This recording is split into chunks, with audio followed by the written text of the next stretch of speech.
Ever since I was 8 years old and I slashed my thumb with a butcher knife, carving out a cardboard TV, I wanted to be a news reporter. And gratefully, I am living that childhood goal on KSL TV, Salt Lake's NBC affiliate. I love my job, but there are some definite downsides, not the least of which, my face is 60 inches large in high definition in some of your living rooms. I try not to think about that part too much.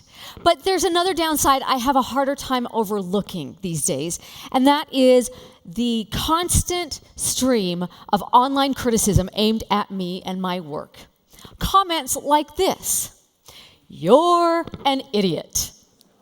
That was one of the responses I got to a story. I worked for weeks on it. I researched and wrote and interviewed people on year-end testing. It was a controversial topic, so I expected feedback. Sadly, even that kind of feedback, along with the other comments that went with it. That was garbage. You have an agenda. She left out the most important part. So you can imagine I welcomed this comment. "You looked great tonight, honey." Even if it was from my mom. Thank heavens for moms. Most of you don't have HD face issues, but I would venture to say almost every one of you have at one time found yourself the target of an anonymous online critic who has something snarky to say about you or your work.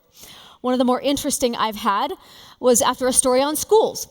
You shouldn't call them kids. Kids are goats. Call them children. Okay.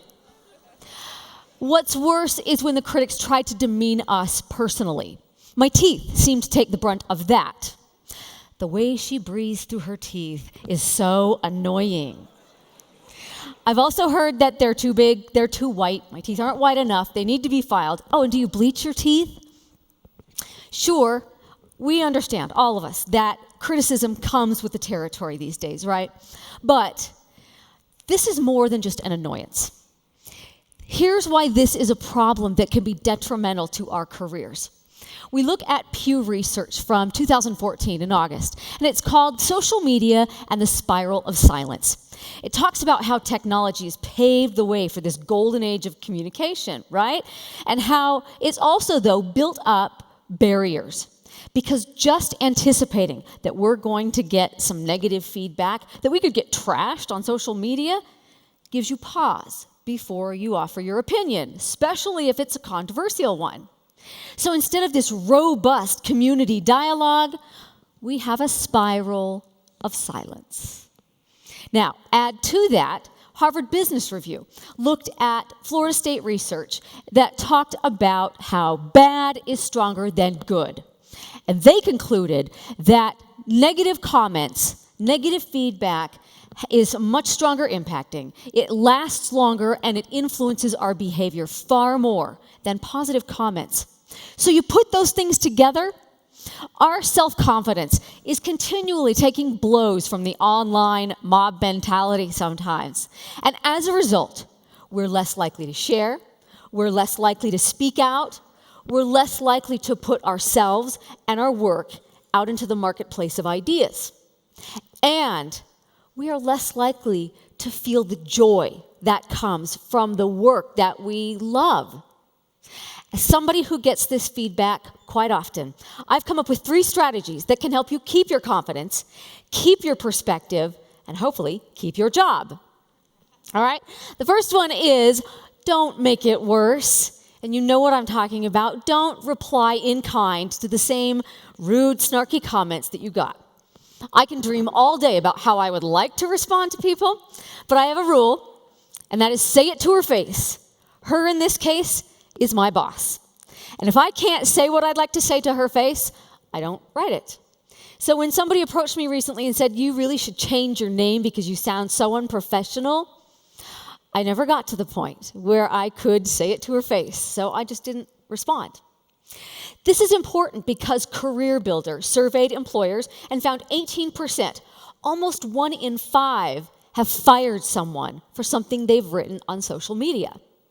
I've seen these worst case scenarios in my industry. This is a Louisiana meteorologist who got a lot of unkind comments on her ethnic hair. People told her she looked ugly, that she needed a wig, that she looked like a cancer patient.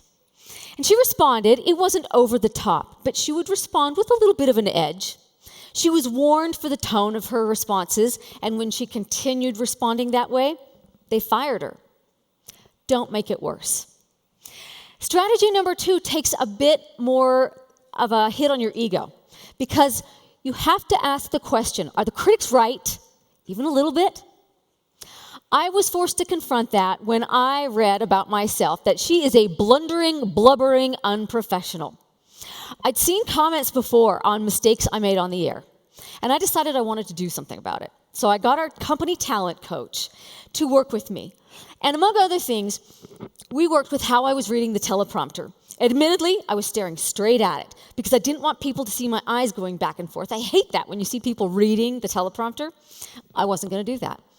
Well, we practiced, and the consultant, let me know that our prompters are so far away, you couldn't see my eyes going back and forth. So his recommendation, read the teleprompter, don't stare at it.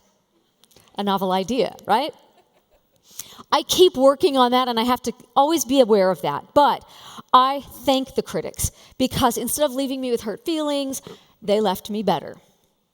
My third strategy, change the narrative. Change the tone.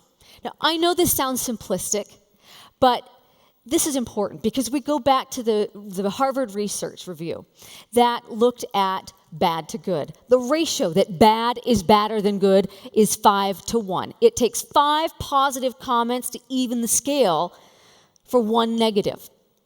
So there's a catch-up factor, and evening that playing field, changing the narrative, is the only thing we can control. And when we do, it's powerful.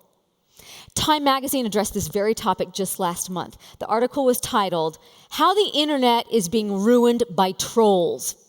Did you know there are now apps and groups that exist solely to rescue people who've been caught in the crossfire of unrelenting trolls? They flood social media with positive, affirming statements about the people. Now, I'm not suggesting today that we do that. But what I am suggesting is that every one of us ask ourselves, is the way I'm engaging online contributing to the problem? Let's be part of the solution. Let's go out of our way to publicly praise what we find genuinely praiseworthy. In fact, you could start right now on that app if you wanted, if you were so inclined. I'm kidding. But we have no problem, it seems, in our society of complaining about what we don't like. Let's give equal opportunity to the things that we do like. By changing that narrative, we empower. We empower others to rebuild their confidence. We empower others to do their best work. And you've seen here how powerful that is because we've seen the passion that people have in their work. And you know on social media that when you offer that kind of support, it has a way of coming back full circle to empowering you when you need it. You looked great tonight, honey. I love you. So, if you'll do that, you won't always have to rely on your mom to weigh in. Thank you.